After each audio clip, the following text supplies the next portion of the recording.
Hoarding, banner, poster ছিঁড়ছে, এটা তাদের হতাশার বহিঃপ্রকাশ।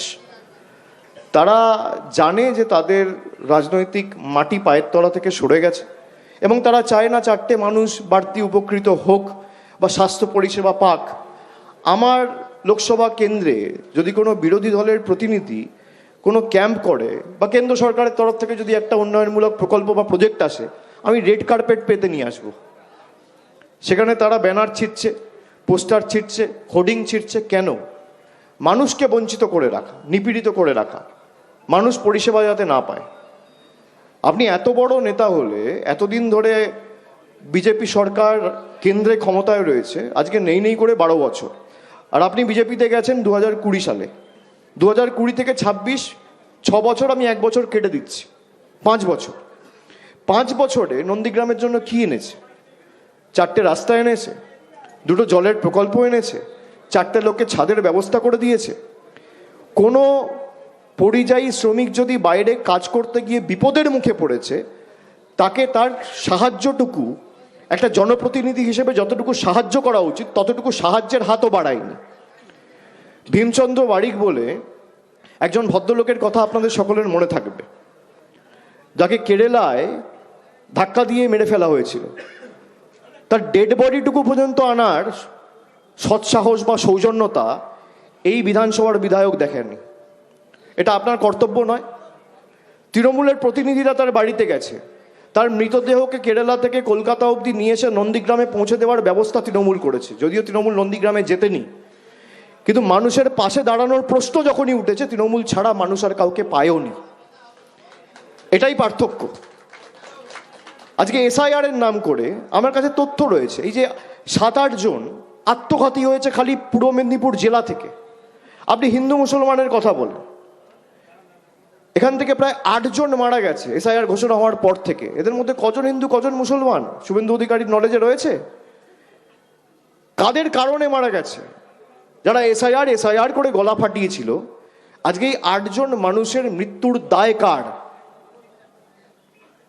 আপনারা চাইলে আমি নামগুলো পড়ে দিতে পারি, এবং সেখানে যেমন হিন্দু সম্প্রদায়ের মানুষ রয়েছে, সংখ্যালঘু সম্প্রদায়ের মানুষও রয়েছে।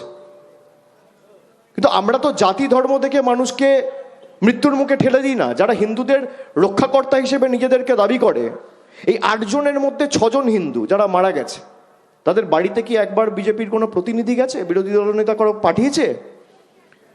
বিজেপির কোনো নেতা গেছে? সুতরাং সেবাশ্রয় দেখে যারা বিচলিত, যারা ভীত, যারা সন্ত্রস্ত, যাদের মনে কাঁপুনি শুরু হয়ে গেছে, সেবাশ্রয় চলবে। এবং আগামী দিন মানুষ যদি চায়, মানুষ যদি সুযোগ দেয় তৃণমূল কংগ্রেসকে কাজ করার, সেবাশ্রয় প্রতি বছর নন্দীগ্রামে হবে। কারোর বুকের পাঁটা থাকলে আটকে দেখাবে। 2021 সালের বিধানসভা নির্বাচনে এই কেন্দ্রে বিজেপি জিতেছিল 1956 ভোটে। আপনি যা মানুষের স্বতঃস্ফূর্ততা দেখে আসলেন, আপনার জয়ের টার্গেট কত? 1 নম্বর প্রশ্ন। আর দ্বিতীয়ত হচ্ছে, ডায়মন্ড হারবারের পর নন্দীগ্রাম, পরের ডেস্টিনেশন কি বালুরঘাট সেবাশ্রয়ের? না না, এগুলো তো সাবজেক্ট টু স্পেকুলেশন। বালুরঘাটে তো বিজেপির অনেক বড় বড় নেতা রয়েছে, তো তারা তাদের মধ্যে যে আপনি যার কথা মেনশন করছেন, আপনি যেহেতু বালুরঘাট বললেন আমি বলছি, ওখানে বিজেপির প্রতিমন্ত্রী রয়েছে, কেন্দ্র সরকারের প্রতিমন্ত্রী। তা তিনি কি করেছেন তিনি বলতে পারবেন। আর সেবাশ্রয় কোথায় হবে? খালি বালুরঘাট কেন, সেবাশ্রয় দার্জিলিংয়ে হতে পারে, সেবাশ্রয় যে কোনো জায়গায় হতে পারে, খেজুরিতে হতে পারে, সেবাশ্রয় এমনকি আলিপুরদুয়ারে হতে পারে, দিনাটাতে হতে পারে, মাথাভাঙাতে হতে পারে, কুমারগ্রামে হতে পারে, সেবাশ্রয় চণ্ডীপুরে হতে পারে, সব জায়গাতে হতে পারে, খালি বালুরঘাট কেন? আর আপনি আমার টার্গেট নিয়ে জিজ্ঞেস করছেন যে আমাদের টার্গেট কি। আমরা প্রত্যেকটা আসনে যখন লড়াই করি, আমরা জেতার জন্য লড়াই করি, আমরা হারার জন্য লড়াই করি না। আমি 294টা আসনে যখন জিতবো, আমার দলের সিম্বল নিয়ে আমরা যখন কর্মীদেরকে নিয়ে প্রচারে নামবো, মানুষের কাছে আমাদের উন্নয়নের খতিয়ান নিয়ে মানুষের কাছে পৌঁছাবো, আমাদের সরকার 15 বছরে কি কাজ করেছে, আমার লক্ষ্য প্রত্যেকটা আসনে যাতে জোড়া ফুলের প্রার্থীরা জেতে। আমার টার্গেট 294 জেতা। কটা তৃণমূল জিতবে আর কটা তৃণমূল হারবে তার মূল্যায়ন তো সাধারণ মানুষ করবে, সেটা মানুষের উপর ছেড়ে দেওয়া হোক। আরও খবর পেপার এবং বাংলা জাগো চ্যানেল থেকে চয়নিকা ব্যানার্জি। কিছুক্ষণ আগেই এসআইআর প্রসঙ্গে আপনি বললেন, আমরা দেখলাম যে প্রথম পর্বে আত্মহত্যা, তারপরে আন্দোলন, এখন গণ ইস্তফা। গতকালই আমরা দেখেছি ফারাক্কায় এত হিউজ প্রেশার, বিভিন্ন সময় হোয়াটসঅ্যাপে যে ধরনের মেসেজ দেওয়া হচ্ছে এবং প্রতিনিয়ত চেঞ্জ করা হচ্ছে, তার জন্য গণ ইস্তফা দেওয়া হলো।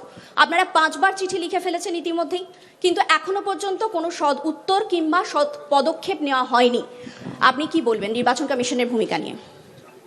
না, আপনারা এটা দেখেছেন, এমনকি মুখ্যমন্ত্রী নিজে 4 বার চিঠি লিখেছে, তার কোনো সদুত্তর পায়নি। আমরা ডিসেম্বর মাসের 31 তারিখ দিল্লিতে গিয়ে ইলেকশন কমিশনের ফুল বেঞ্চের সাথে বৈঠক করেছি। সেখানে বেসিক যে আমাদের প্রশ্নগুলো ছিল, কোনো প্রশ্নের সদুত্তর আমরা পাইনি, একটা প্রশ্নেরও। এবং এই যে লজিক্যাল ডিসক্রিপেন্সির নামে যাকে যখন ইচ্ছা ডেকে পাঠানো, নোটিশ দেওয়া, এটা একমাত্র বাংলায় হচ্ছে। ভারতবর্ষে যেখানে যেখানে এসআইআর হচ্ছে, আমি আপনাদের অনুরোধ করব যে আপনার সাংবাদিকদের এটা কর্তব্য মানুষকে অবগত করা। Logical discrepancy only in Bengal, আর কোথাও কিন্তু লজিক্যাল ডিসক্রিপেন্সির কোনো কেস নেই। এই যে সাসপিশন লিস্ট তৈরি করা এবং মানুষকে যখন ইচ্ছা হয়রানি করার জন্য একটা নোটিশ পাঠিয়ে দিলাম, তার নামের একটা বানান ভুল রয়েছে তো আপনার জন্য। আপনার কাছে হয় 2002 এর লিস্ট নেই, নইলে ডিজিটাইজ লিস্ট আপনার কাছে নেই, নইলে বিএলওদের আপনার ট্রেনিং দেননি। অপরিকল্পিতভাবে মানুষকে হয়রান করার জন্য এসআইআর ঘোষণা হয়েছে। এটাই তো আমরা প্রথম দিন থেকে বলে আসছি, অপরিকল্পিত এসআইআর। আজকে বিএলওরা যে আত্মঘাতী হয়েছে, আত্মহত্যা করেছে, দায় কাকে দিয়েছে? নির্বাচন কমিশনকে দিয়েছে। তার কারণ